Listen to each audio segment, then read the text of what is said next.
Welcome to Spa Marketing Made Easy, a podcast for spa owners who want to step up their leadership and business skills and step into the role as spa CEO. I'm your host, Daniela Warner, CEO of Atto Aesthetics and founder of the Growth Factor Framework program, where we teach, coach, and guide spa owners in scaling their spas to the next level of growth and unlocking freedom in their life and their business. I'm so glad you're here. Now let's dive into the show.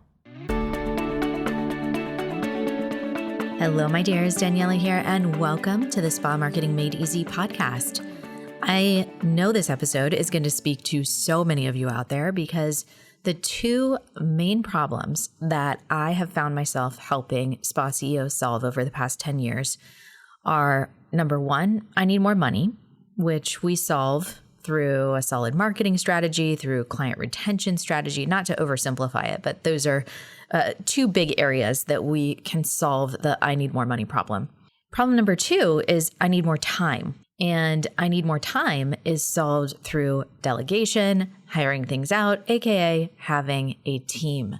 Well, my guess is that when I said team, there is a group of you out there that got the chills and said, no, thank you, ma'am. I have been burned too many times before. I've overpaid. I've been walked out on. I've been stolen from. I've been disrespected and a whole slew of other things. And I am so sorry that that has been your experience.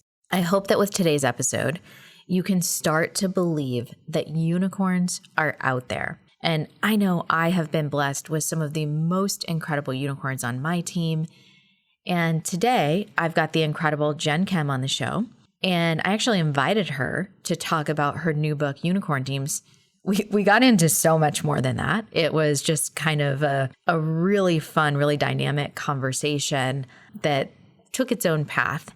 And I'm really excited to share this conversation with you. I'm really excited about the book also, because it can help you understand so much more about how to find the right team members for you. And that is the trick. So to celebrate Jen and this incredible book that she's put out into the world, we're going to do a giveaway every single day this week of her incredible book, Unicorn Teams. So all you have to do is take a screenshot of yourself listening to this episode and share it in your stories.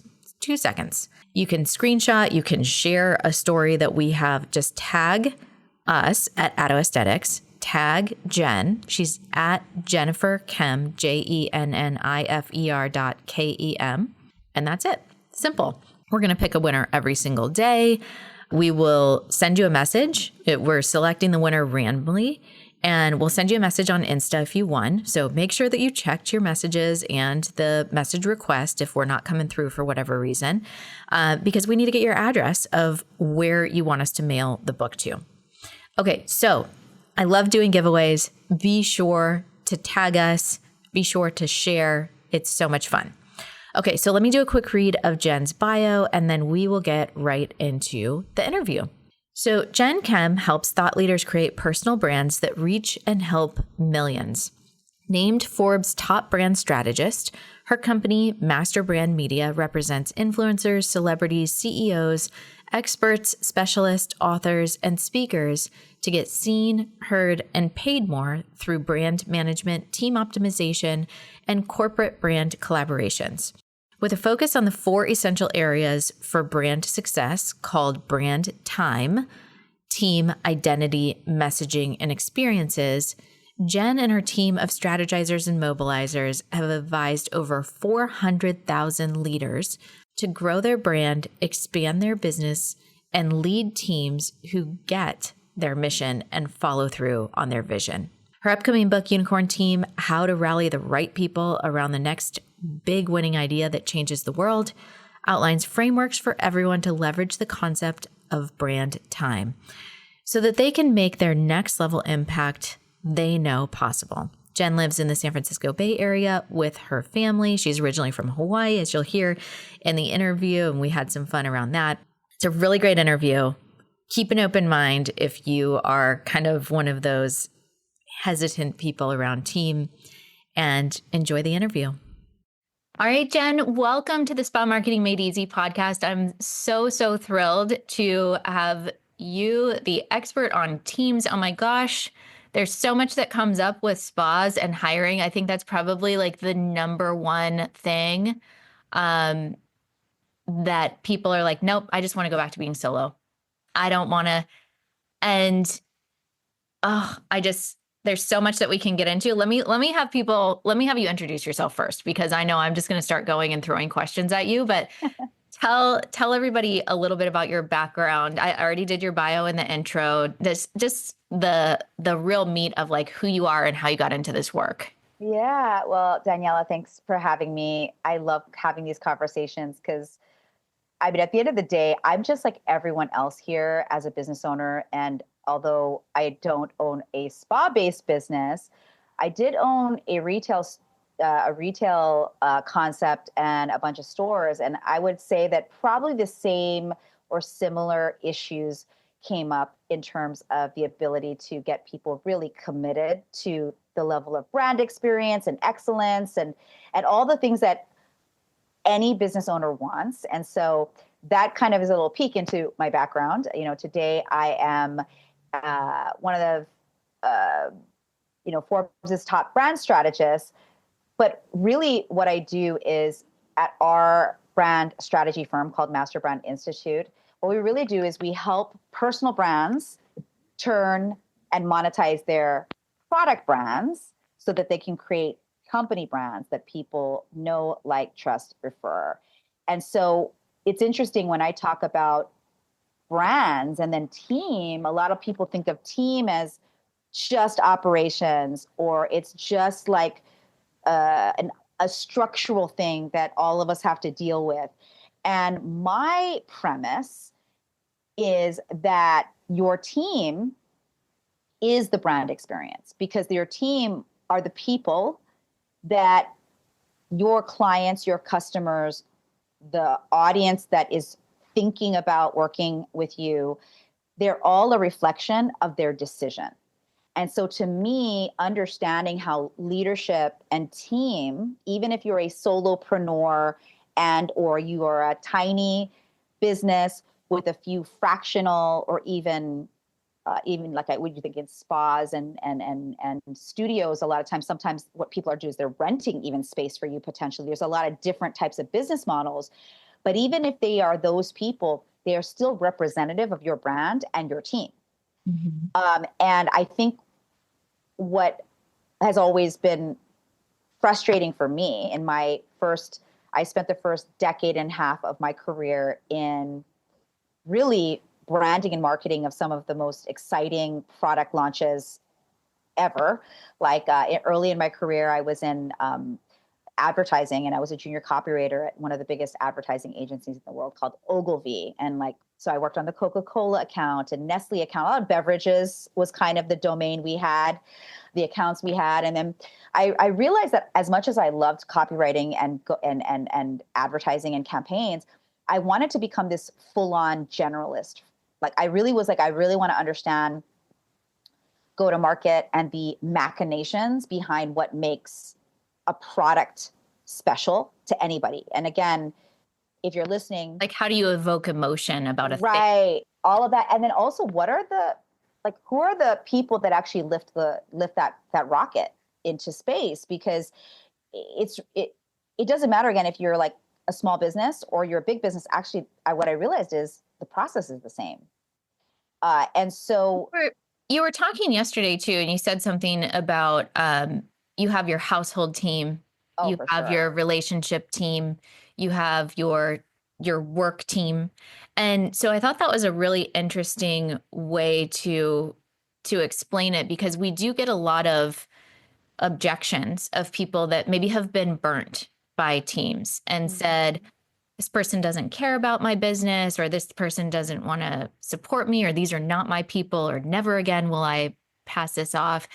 And they're like, I'm just being solo. But you're highlighting that, like, just being human means that you need people and you need teams, and you need to understand, like, saying it takes a village is essentially a team, right? 100%. So understanding these dynamics You can't just escape it because you don't want to deal with other humans. Oh, and boy, do I resonate like with not wanting to deal with humans. Sometimes I'm like, books and dogs are so much better than us because then we can depend I that love they are my team. I'm like, right. I feel like I wouldn't want to be an entrepreneur without them. Hmm. But I also I feel very blessed with the people that I have, but I have heard some horror stories of, not the right humans coming together and just really causing a lot of trauma.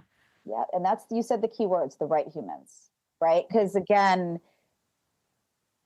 if anybody's listening and having or had any issues or friction or tension around a team breakdown, and everybody's going to have something that breaks down, communication or whatever. And I just want to reemphasize, I actually love having a team. I don't like doing things solo. And so even when there is a breakdown, because I feel like I figured out for me the code to help move through those breakdowns faster, where then it doesn't completely take me out or burn me out or make me resent my business. Mhm. That's the key, right? Because you're going to get disappointed with other humans no matter what, even if you love your team, even if you love your business, even if you love your clients. Even your clients, I'm sure, have disappointed you or frustrated you in some kind of way. Mhm. And it's really important as a leader. And when I say leader, you're a leader. If you have a business, you're a leader, right? That you protect your confidence, that you protect the asset, which is you, because the business needs you to help it thrive. It's just that it doesn't need you to do all the things. Because if you do all the things, then you can't lead either. So it is this interesting dynamic that we're all dealing with. And the main thing is like, I hope the main takeaway as we continue this conversation is don't give up on other people. Because actually, if you look at it the way that we're going to talk about it and lay it out, I really believe you'll start to see that it's better to have a team working with you when you know your place in it, how to communicate what that looks like. So, So talk to me about finding unicorns. hmm hmm so What does that mean? I call like the right person or the right people on your team unicorns. And the reason I call them unicorns is actually, I didn't actually make that term up, not just because it's like a mystical creature or a rare creature, but actually in the corporate world, in the HR departments, when they are attracting or retaining rare talent, the internal language for those people are called unicorns. They're like, oh, I'm looking for a unicorn in the marketing department, or I'm looking for a unicorn, in customer service, right? And so this term unicorn also is, some people have probably heard, like it's used to talk about venture capital or like $1 billion valuation for a company. So I just wanted to kind of like level set those definitions for everyone listening in, that when I'm referring to a unicorn, I'm really speaking about the person that is this rare talent. And each one of us has rare talents, skills, gifts, and genius zones, right? Some of us are better at the skills. So, like, let's say in a salon or spa, it's about, they're actually the most amazing facialist ever. Like they have this like magic touch with their fingers, right? Some are the best at front office support. They're so good with rapport and talking to people. And the key about being a unicorn is that you really want to hire unicorns, not donkeys. Um, and there's nothing wrong with donkeys, FYI. Donkeys are a very useful animal, right? They are a beast of burden. And you have to watch out because you might be the biggest donkey in your business currently only because you're treating yourself like that. Meaning you're seeing yourself as being this beast of burden. I have to put all these things on my back, right? In order to move this business forward. And I'm saying you're actually not a donkey. You're actually a unicorn, but we've got to take all those heavy things on your back, take it off so that your little unicorn horn could pop up and be seen again. And you have to encourage the other people on your team to behave like unicorns too, instead So of donkeys. I think that it becomes almost a natural tendency to, as women specifically, and in the spa space, we are predominantly women. We Yeah. have some guys in there. We love you, but the majority of us are women, and women tend to be people pleasers. They tend to have control issues around if I can do it faster myself. There's trust issues of, so there's all these layers of really personal development and For sure. stories that it takes to understand, like, am I a donkey or am I a unicorn? Like, how am I going? Because I agree with you. I think every single human has some incredible gift that they can contribute to the world. We, our brains are incredible, and what humans are capable of, I think, is incredible. But oh, my light always turns off here. Sorry for anybody watching that part there. Um, but I think that getting to this space where we can actually allow ourselves to be seen as unicorns and uncover our gift and be proud of those gifts And go and our all own in. uniqueness, Yeah, own it. Own that's the the work. gift. It That's the is. work. And so how do we, I know you have a quiz or a framework, like how you're identifying these different pieces. Mhm. Um, and I think that's amazing. But like, how do I get there if I'm still carrying all of this weight? Yeah, and so I do want to even say, like, sometimes an easier way to look at it, I think, that I've seen with other people is like, think of it as behaviors, not the people. Meaning, like, there's donkey behavior and there's unicorn behavior. Because back to the mindset piece, even as the owner, if you're listening, you will sometimes exhibit this donkey behavior. It doesn't mean you're a donkey, but you are exhibiting it. Things like, oh gosh, it's faster if I do it myself, right? Oh, I'm so frustrated with, how this thing went. Oh my gosh, they didn't follow the SOP at close of the salon at the night. And the next day when I walked in, there was things that were a mess or out of place, and I had to do some extra work when that should have been handled the night before. So what that means is that's not donkey thinking, that's unicorn thinking. But you're noticing donkey behavior. Like, say somebody was supposed to make sure last person out of the spa is supposed to have this checklist, right? And there's a thing to do. And in the morning when you go in, you go, oh my gosh, that was donkey behavior. They didn't follow the checklist. They didn't do the things that make sure that when we open, that there's an ease and flow instead of a rush to like clean things up. And so I like to say, like, it's instead of even thinking, oh gosh, I like this big aspirational goal to be a unicorn all the time. It's more like actually what we are is human beings who are operating between those two behaviors, if you will. It's like, and so I think that first you got to know what your gifts, talents, and skills are. And if you don't know, like, I do have an assessment where it will help see like where your strengths are. And I want to also be clear that, like, you want to hire people that even if they have gifts, talents, and skills in a lot of things, the main thing that they need to have a gift, talent, or skill in is the thing that you've hired them for, right? Because people can have other interests. And if you're telling people all of us are unicorns, and sometimes entitlement comes with that because they don't understand the definition, right? What's coming up for me right now actually circles back to this whole concept of brand that you started with, because Mhm. the feedback that we get in spa oftentimes is there when, especially for the gals that are just getting out of school, it's an hourly job. It's, and there's this definition of like, is this a career or is this an hourly job? And how do you motivate people that are getting a lower hourly rate? Well, then you look at the military, and the Mhm. military has this brand that they've created.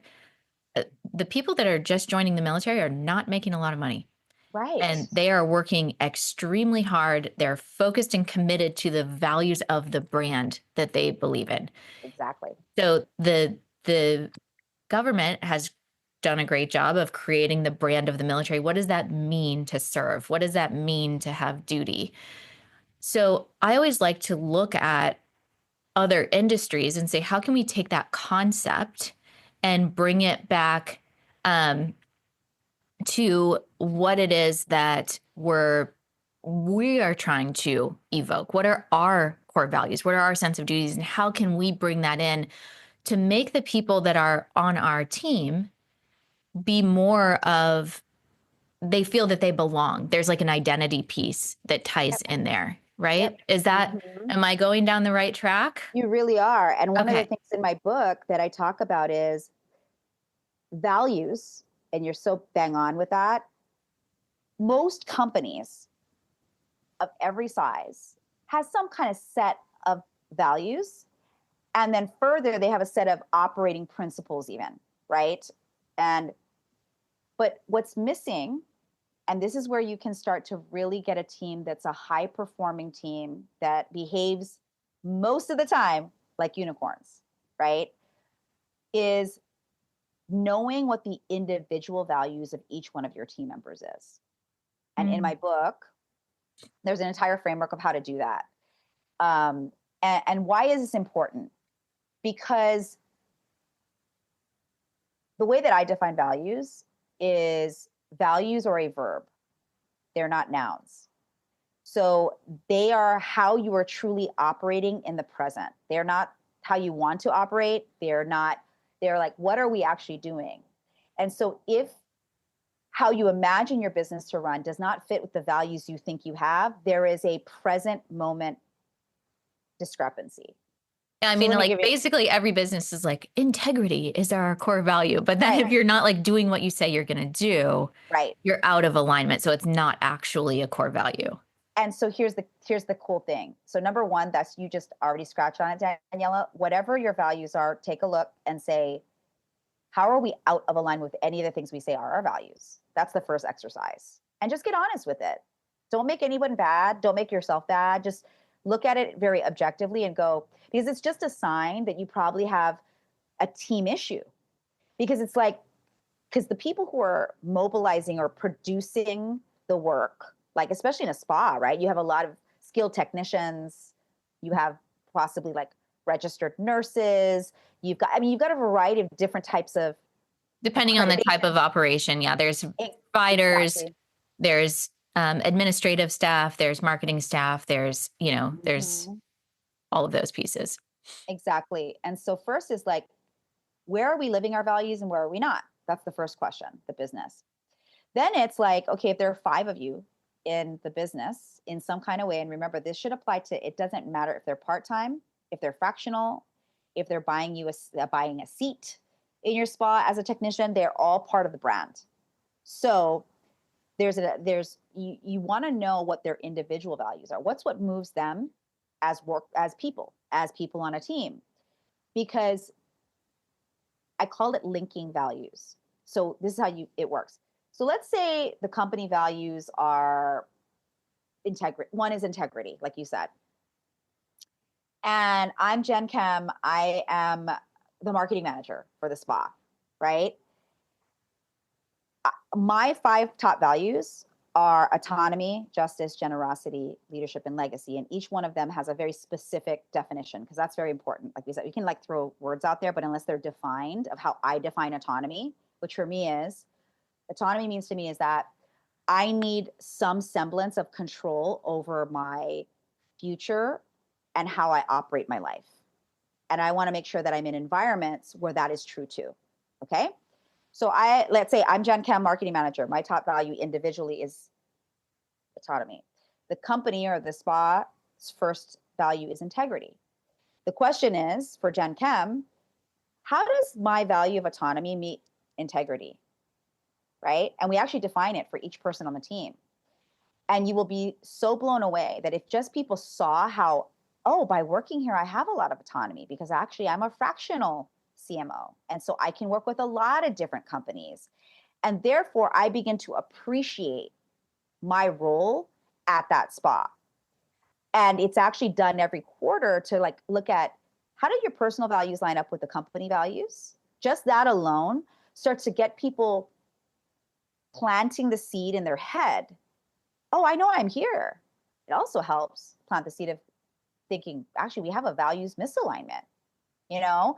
So Um, when so as I've grown in business, a lot of the exercises that we were told to do, like when you're very first starting, it's like, who's your ideal client avatar? These kind of business 101 things that oftentimes in the way that they're being done can just be like, this is a waste of time.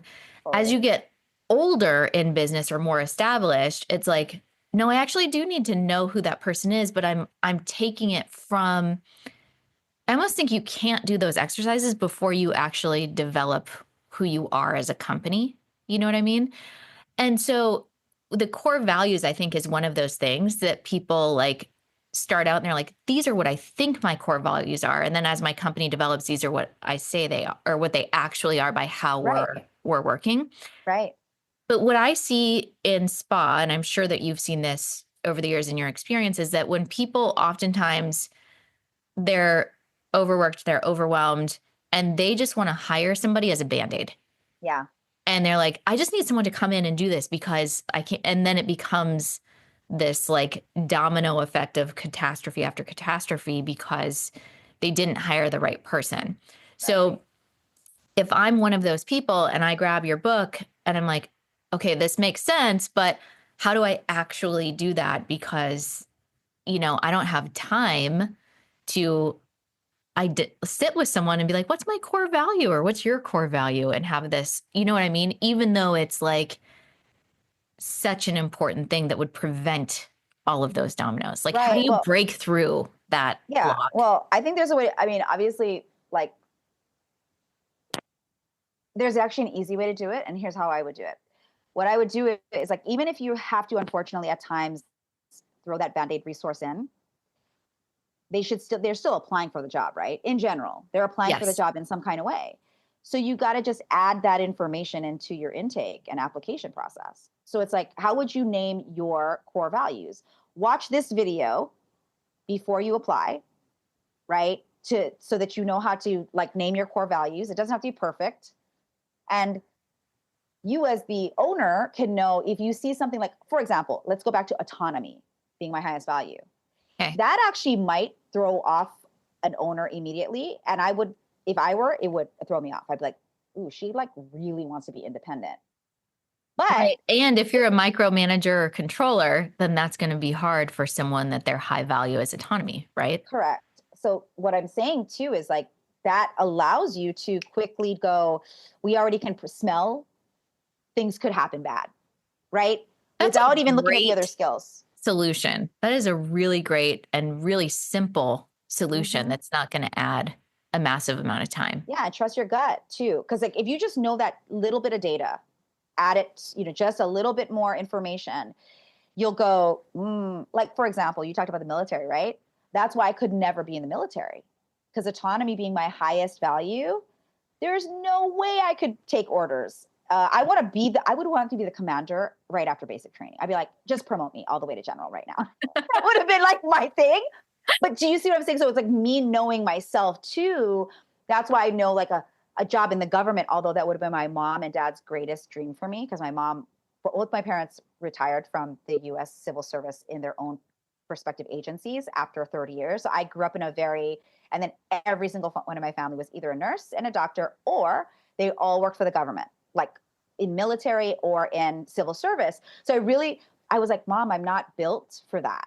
It doesn't fit that. And so my point is, as you listening, if you've become a spa owner, there's a reason you're a spa owner. I bet that in some kind of way, probably like freedom was probably one of your things. That's why you wanted to have your own business. And then you go and have a spa, and you're like, I don't have any more freedom. Oh my God, what did I do here? And it's mainly, that doesn't mean that your values are different.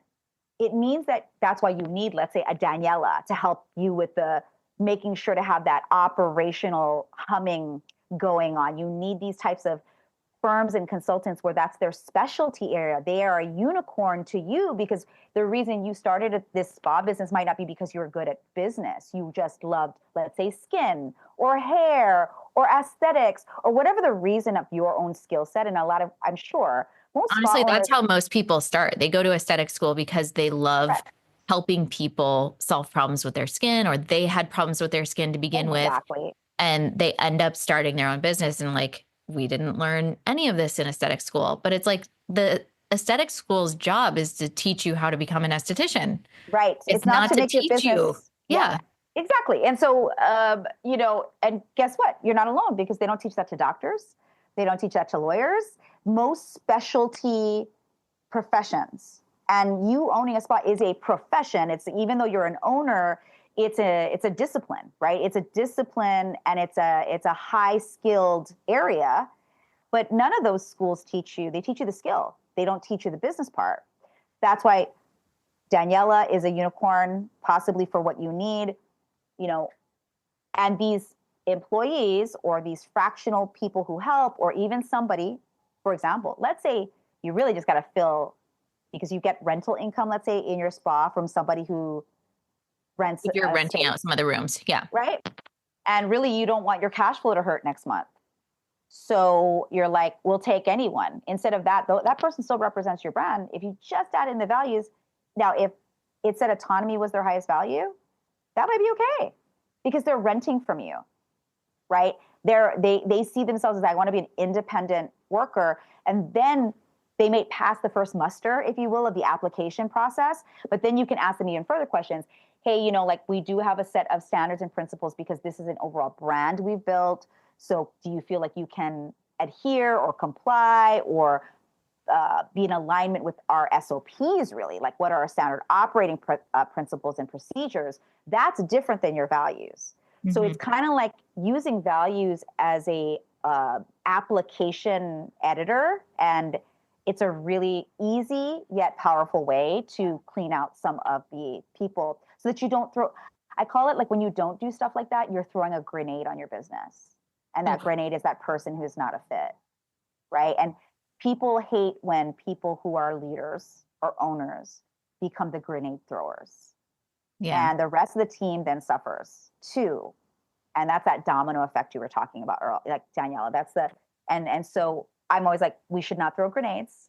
Let's just add in a few key things that could really smooth it out. It may still not be perfect. I like how you said ease. How do we run? That's my, everybody does their words of the year. Like, that is my word, is ease. Oh, I love that. And yeah. So I want to pivot here a little bit and dive a little bit more into the book and kind of understand, like, how was this book born? When did it start that you were like, hey, I'm doing this brand work. I'm working with these corporate clients. I'm working with these small businesses. But really, this is a separate, like, there had to be some inception story that it was like, hey, this is the piece. I want to know that. For sure. And kind of your journey to, the creation of this book. Well, I don't know. When I was a young girl, I always dreamed of being an author. And really? I used to, I did. And I grew up in this tiny little town in Hawaii, on Oahu, this sugar plantation town. Daniela knows because she's originally from Maui too. And we had a little library. It was the tiniest little library. So we didn't have a ton of books. And I used to just live in there. And I remember, like, I really felt like my best friends were Judy Blume and Beverly Cleary. And one day I thought, when I'm older, one day I'm going to write a book. And, I fell into the corporate world and got in front of all these campaigns and launches that I mentioned earlier. And I never really, I still wanted to write a book, but I was like, I don't want to write anything until I'm ready to share things that I really not just believe in, but believe work. Because I'm a big, like, I call it, like, I'm the biggest dog food eater and test dummy of my own thoughts. So I go first, which sometimes sucks. Like, when you're somebody who's like, is willing to go first so that I can learn what not to do and then teach it to others, I found that I got motivated and inspired and energized by that. And so, I spent most of my 20s, my 30s, and up to my mid 40s really, like, establishing this body of work and this collection of case studies and accolades, if you will, of things that I was able to achieve. But I also had a horrible crash in the recession of 2008 because I'd left my corporate job and started my own retail business. And as I mentioned earlier, it's very similar to the spa business. I love to shop, but I didn't know how to run a store. I was a corporate executive. And though, yes, we had really good corporate foundational practices, like working for the government, there are SOPs, there are structures, there's a lot of resources available, there are budgets, And something happens when you go from the corporate world to your own small business, whatever small business it is, and you start to think, I don't need all that stuff in corporate because it's going to weigh me down. And after I lost my business in 2008, which by the way, I'd started in 2006 and I had grown it to over $10 million in sales, 5 stores, 3 commercial real estate properties. And I had this dream of like expanding outside of Hawaii. And I started this in Hawaii. And I think you'll appreciate this because I was in a very niche specialty business and it was women's underwear. And if you had asked me why underwear? Well, I'll tell you the story. It's kind of interesting. And this is what makes me probably one of the top brand strategists because I see things very differently than other people. Like I'm always observing the world. You know, brand and marketing and strategy are just psychology for commercial use. That's really what they are.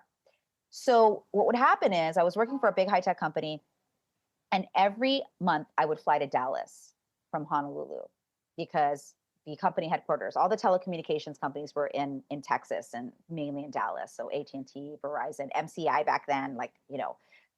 And anyway, I was like, I'm leaving my corporate job because I wanted to, because my autonomy was being totally impacted because I was, I had 2 young daughters at the time. I had a 3-year-old and a 7-year-old, and my corporate job it wasn't easy. Here I was under some delusion that having a retail business was going to be easier, but whatever. So because we have these dreams of entrepreneurial dreams, like we want to have our own thing, but actually they come with the same problems, just different ways to manage them. 100%. So anyway, this is how I came up with the underwear business. Is I'm flying back on a trip, and when we touched down at the airport, I noticed that all the women in business class are getting off the plane with an extra piece of hand carried luggage or a bag. And this bag is pink and white and black. And it's a Victoria's Secret bag. And I also have one too, because in Hawaii at the time, this was in 2006, we didn't even have a Macy's yet. We basically had. Oh, yes. I know. You bought your underwear at When Maui Costco. got a Target, it was like, there was like lines out the door. Such a big deal, right? Yeah. And I started to realize, wait a minute, I'm going to Dallas to get underwear every month. And so is everyone else. Yes. Or they're going to Vegas, or they're going to California. Oh, like yeah. You see that? And I was like, and this is what I'm known for, friends. If you're listening, I smell the money. By the way, the Maui people would go to Oahu to get Krispy Kremes and bring. For sure. Right? Like, because being in Hawaii is, and here's another fun, weird trivia fact that you can use on Jeopardy one day, is like Hawaii is the most populated yet most isolated place in the entire world. Like, so from California to Hawaii on a plane is the same distance as California to New York City. And people don't realize it. It's like a miracle that Hawaii was discovered when it was discovered by the Polynesians. So my point is that if you were in a business of any kind where you were the first, you are going to crush it in Hawaii. And I was like, so for example, McDonald's, number 1 McDonald's in Hawaii. Costco, number 1 Costco in the entire nation. Target, all these companies, Walmart, number 1 Walmart. Okay. Because we're a isolated location and technically considered international by a lot of commercial standards. So when I got off that plane, I started doing what I do, which is I smelled the money. I was like, there's money here and no one is doing it. And even though I didn't know retail, I was like, how hard is it? I mean, I can figure it out, and that's how it came to be. And so then I started getting crazy. I started going like, I'm going to research the heck out of this because that's how I am. So I started pouring through the SEC filings of Victoria's Secret, which was owned by Limited Brands. And they literally put in their expansion plans for the upcoming year, which was 2006, that they have to their shareholders, we have no intentions of expanding outside of the continental contiguous United States, meaning they had no plans to go to Hawaii, Alaska, Guam, Puerto Rico, or international. And I was like, that's what I'm going to do. I'm going to that brand over there. And then when Victoria's Secret is ready to scale, they're going to buy me. That was my whole strategy. Okay. So then I got to work, was like, okay, what do I have to do first, second, third? Now, since we're talking to spa owners, I want to be clear. Like, obviously, I had this background in sales and marketing in the corporate world, but I got to tell you, I didn't use that as an advantage. I actually forgot I how mean, you grew it to 10 million. That's well, because I'm good at sales and marketing. And when you're good at sales and marketing, you can grow anything. The problem is that if the operations and the back end sucks, you're in big trouble. yes. And when it comes to retail, and I'm sure all of you resonate with this, in general, you have additional overhead, right? Oh, yeah. We're talking about the rentals. That's why I started buying commercial real estate so I could own the property that it was in. But I hated being in the malls. Oh my God. Like, cause there's all these, there are rules. It really violated my value of autonomy. I was like, I don't want to keep my doors open if I want to close on Sundays. Like, you look at companies like Chick-fil-A who like, they're like, we don't care if we make billions of dollars, we're closed on Sundays. That's a values commitment, right? Like, Yep. even though their audience are like, please open, they won't do it even for the money because they're so clear on their values. It's like, for me, I started to realize like I knew I could make it work. And Oprah helped a little bit. And what I mean by that is if you look back, Sarah Blakely started Spanx in about 2005. The way she got big is Oprah called Spanx one of her favorite things. Then Oprah did an entire special on her daytime TV show of bra fitting across the Nordstroms in the mainland. And I was the only store that did bra fitting. I carried every size up to H. Mm. We did custom corsetting. We did like, I mean, I was the first to have Hanky Panky, Spanx, all those brands in a store in Hawaii. So I was the first. And I knew that's how I made so much money. The issue was logistics because I used all my sales and marketing prowess to really get good. But what was stressing me out, and this comes back to this story, I hope is helping you understand, like where I was sucking butt, where I was playing donkey behavior was around team operations and logistics. I forgot because I had forgotten how important it was in my job as an executive, how my team was the reason we were so successful. Not because I didn't appreciate them then. I forgot that I needed that now in my own business. But I was like, I got to be the butcher, the baker, the candlestick maker, the janitor, and the CEO. And I got to preserve my cash flow as much as possible. So I started taking on what I call donkey behavior, as I said at the top of this show, instead of thinking like a unicorn, instead of being like, you know what, I think I can't afford it, but I need better unicorns who are better suited to business operations than I am, who can help me manage all these. I mean, in retail, right, you're dealing with a lot of people who are making 15 to 20 bucks an hour and they don't care as much, even if you try to like, here's where we're going and trying to motivate them to like go with the vision with you. Well, that's exactly what we were talking about, right? It's like, how do Right. you build your brand to make that? Because like Starbucks does it, right? There's people that has rotating, but that's the magical formula, I feel like. That's the part. So when people ask me, why did I write a book about team first? Because that's the part people don't think about when it's sales and branding and strategy. They think it's separate. And I'm Mhm. saying that the brand is the entire ecosystem. And if your team is considered separated from your sales and marketing activity, it's going to break. So Mhm. Starbucks being, that they're hiring college students, right? People who we know are going to be transient. They're not there for the long haul, Yeah, it's not a right? career for them. Right. It's like, whereas in spa, sometimes people do come work for you and then they start their own thing. They open up a shop that competes with you, right? The key is like, I started to realize like that's the core of brand actually and marketing, that you can do all the marketing in the world. But if your team's a hot mess, it'll always neutralize your success. You'll never grow beyond what's right in front of your face. And for me, I was like, this is it. So I started to really go, what are the four? I'm very geeky, y'all. Like I'm geeky. I love sports. I love everything because I'm a student of the world and I'm an action taker when I really smell the opportunity. If anybody's into human design, you'll really understand. Like I really am my design. It's crazy. Um, I'm a but manifesting generator. well, I'm a projector.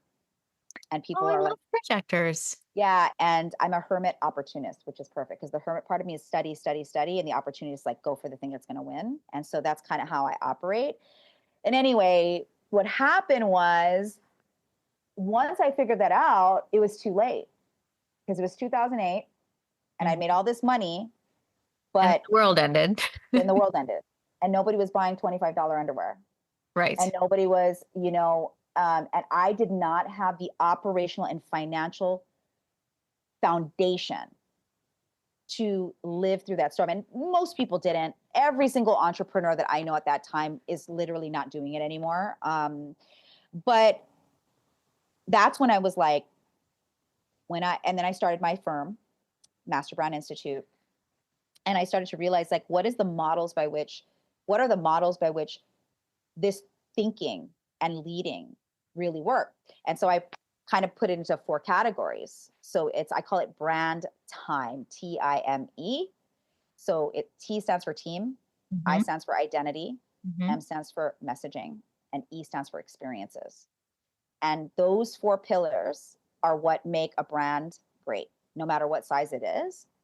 And so when I was pursuing a book, so I gave you my whole long backstory to help you understand that when I decided in my mid 40s that I was finally ready to move from not just highly referred expert consultant advisor to actually really wanting to create thought leadership and be seen like that and solve real problems because I felt like I had finally seen the magic. I really was, these are the 4 things that great brands do, no matter what size.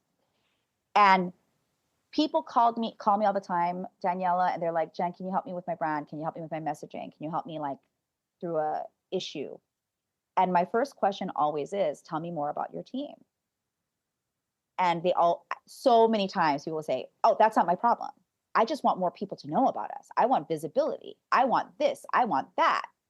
And I go, yeah, but in order to tell you if you can actually achieve it, I need to know who's currently in your life. So I actually even ask about your home team because usually these are people who are your personal brand. These are personal brands who come to me and say, I want to build this new thing. I want to be seen a different way. I have a current working business model and I want to either scale it or I want to create a new division of it or whatever. Okay. So I'm always like, let's first architect who is on your unicorn team, personal and professional. I know right now, if you're hiring me, I'm your unicorn for this scope of work right now, is to kind of like redefine, reimagine, and innovate what you want to be seen as going forward. That's why you hire a unicorn like me. And I know that's not going to be a long term thing. For most people, it's a year or two usually because they need help navigating all the TIMEs, the team identity messaging and experiences stuff that you build to create this brand. So anyway, because that was always my first question and people start to finally realize why it was so important, instead of trying to talk me out of, I was like, I get why you think that's not what you need to know. I'm telling you, for me to be an effective advisor to you, I need to know what it is so that I can also spot where I already know you're going to neutralize or sabotage your success because maybe you have trauma from this person who's on your team that you're in a frankly a unhealthy entanglement with, meaning like, sometimes you hold on to somebody on your team because maybe they're a cousin or like Well, you've and been we together see a long that a time. lot in Yeah, spa, and they're, I I want this person to succeed, but am I paying them too much or am I giving them too much flexibility because I like them as a human right, and I'm not using the kind of objective right. side of my brain? That is so much an issue Totally. in our And I get world. it because I used to be like that too. And I can be like that still but what's great about the unicorn team model, which is what I wrote my first book on and why it was so important for me for them. This book got rejected 70 times, Daniela, by the publishers. They didn't understand it. They were putting team in this bucket of operations only. And they were like, well, it's a niche book. I go, no, no, no. This is a book about brand and how a team plays a significant part in either making or breaking a brand ultimately. Like it really does. Anything, whenever I hear somebody wants to scale, I'm like, who's your team? Whenever I hear I want to I mean, do that shows a lot brands, of who's your grit. team? Like, I love when people get told no a million times and keep going. For me, it's Mhm. like, okay, then this is a book that I'm going to read because there is, it's like there's clearly determination and drive behind it. I fought for it because what they wanted, Danielle, and I totally understood because the publishing industry too and since you have mainly women listening here, here's something you all need to know about people who teach you things, or if you reach for books or manuals to do anything, most of those books and manuals are written by men. Mm-hmm. And in an industry where it serves mainly women, or it's run by women, that was a big void too. Because I thought about, oh my gosh, my top 10 business books that I even refer are all written by men. And that's good because that means they were good books because I don't refer Can unless you it's solid. can you share you had like a percentage or something when we were talking before that was like the amount of women that have been in the New York Times bestseller or something along like that for me hit home so much of It's kind of devastating, actually. If you put into Chat GPT or Google right now and ask, who is a nonfiction business author that is a woman that has been on the New York Times bestsellers list in the last 10 years? They bring up Brene Brown, which technically Brene Brown's books are not business books. They are professional or personal development books. So they're a little social different. psychology, right? Yeah. Right. Dare to lead, dare to love. Yeah. And that's it, really. Like, so think about it. Think about the books you refer, they're probably all written by men. And again, part of, you know what that is because women in society in general, we are seen as little men. Okay. Meaning like, oh, if it works for men, then it's going to work for women. Number one. So even in health, we know that like they haven't even studied menopause really. That's why we're all in a crisis because elder millennials and Gen Xers are like, F that. Like, how dare you? Like, we're not going to live like this. Right. But they only started studying you in menopause like 15 years ago. Well, I Like mean, we they used to think that women were weaker studies in car crashes because they used male-sized crash test dummies and they just weren't using female size to do the safety for the cars. I mean, why do it's you think women die of heart disease more than men? Because they don't study women and heart disease. They only study men. So our indications of heart disease are actually different than men. And we have so many hormonal changes during the cycles that sometimes things that don't look like heart attack symptoms to men are heart attack symptoms for women, but because it wasn't studied. I mean, there's so many examples. So publishing is another example of there's this default thinking that a man's take on brand, anything, any category, is more business accurate. operations, all of the things because they've had more seats. Right. Well, because women too, let's face it, we're busy, man. Writing a book is a lot of work. And so it's like so a man has generally a lot more space to make that decision. So there's all of these reasons, right? That for me, Daniela, it was like, and then I go and fight with them about this is the first book I have to write. And they wanted me to write the book on messaging first. And they understood the T.I.M.E thing. They understood that I actually have a vision this decade to write 4 books on the 4 areas that I feel deeply, if you can really understand and master these 4 areas, no matter what size business you are, or if you are thinking about creating something, that these could be your early texts and they're also really good for advanced. Like it doesn't matter. They wanted the messaging book because I have an email list of 400,000 emails of entrepreneurs because I have a brand archetype assessment that I've collected over the past 15 years, that many email addresses. So of course they're like really interested in that. They're like, you know, and I said, I know why you want me to write this book first, but you need to understand that the reason I need to write this first is because this is actually the biggest problem people have. Well, and But they without don't want to team, look at the it. messaging doesn't work, right? Correct. You can't put, you can put lipstick on a pig, but it's still a pig. You know what I'm saying? And I'm like, and I'm not going to be one of those people that, or you can put lipstick on a donkey and call it a unicorn, but it's still a donkey, right? And so, I was like, no, if you don't let me do this book first, I will just self-publish. And I didn't want to do that, Daniela, because back to the New York Times, some of you may not know, but in order to get on the New York Times bestsellers list, you actually have to be traditionally published. You can't self-publish. So that's a way that they regulate to make sure that there's an editor, that people are fact checking you. So in a way, it is actually fair because of that reason. Mm-hmm. But what isn't fair is that, again, there's books on leadership. There's books on brand. There's books on team. We want a book on messaging. That's really sexy right now because of social media and blah, blah, blah. And I said, I want to get to the root of why we start and create things to begin with, right? And society teaches us that when we're met with friction, especially from other people, to avoid it. And it's hard and we don't want to deal with it. But actually, if we do deal with that first, then actually that's where the ease comes. With friction comes flow. The key is that you want to be engaged in healthy friction, not unhealthy friction. And a lot of times in business, especially small business, when you're the butcher, baker, candlestick maker, janitor, and CEO, you're met with so much unhealthy friction. You don't even know what the healthy friction is worth doing.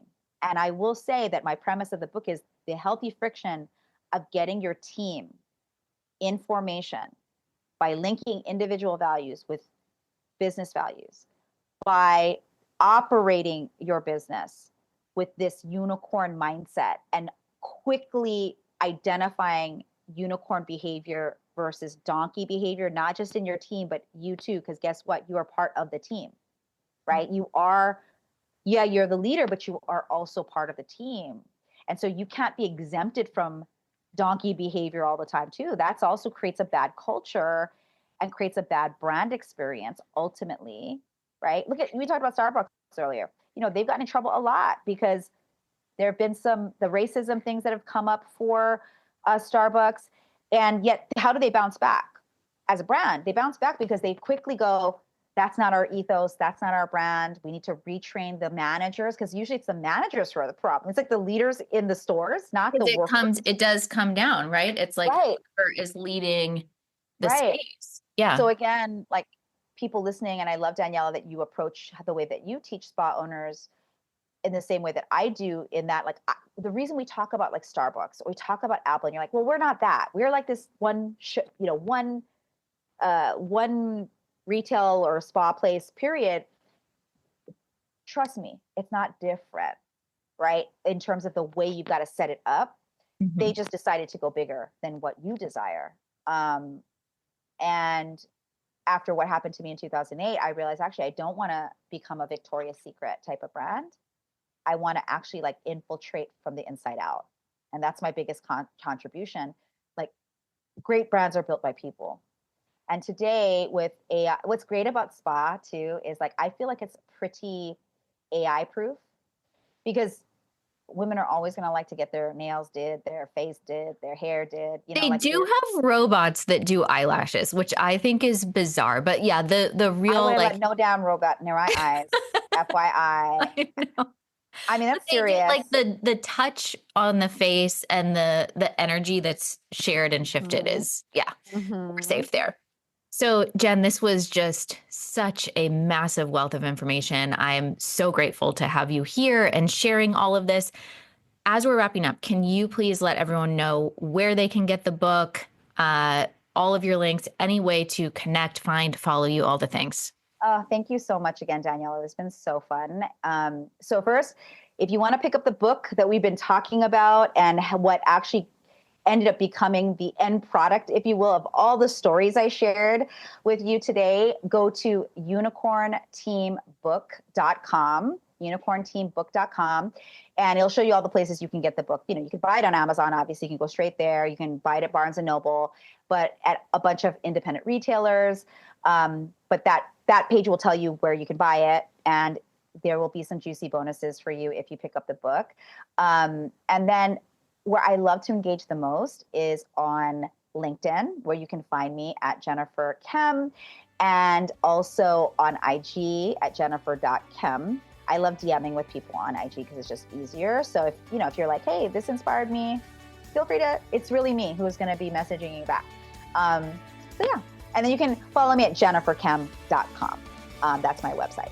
Wonderful. We'll get all of that linked up below. And thank you so, so much. I so appreciate it. And I'm so excited for this book to be into the world. Thanks, Danielle. I'm so grateful for your support and for the work you do in the world. Quick reminder before you leave, if your spa growth still depends on you doing more, it's time for a shift. Watch The System Shift, a free training designed to help spa owners break past that $25,000 to $35,000 month plateau without adding more treatment hours. You'll learn the CEO level systems that help you scale while protecting your time, your values, and your peace. Go to grow.autoaesthetics.com/podcast and watch The Systems Shift. That's grow.autoaesthetics.com/podcast.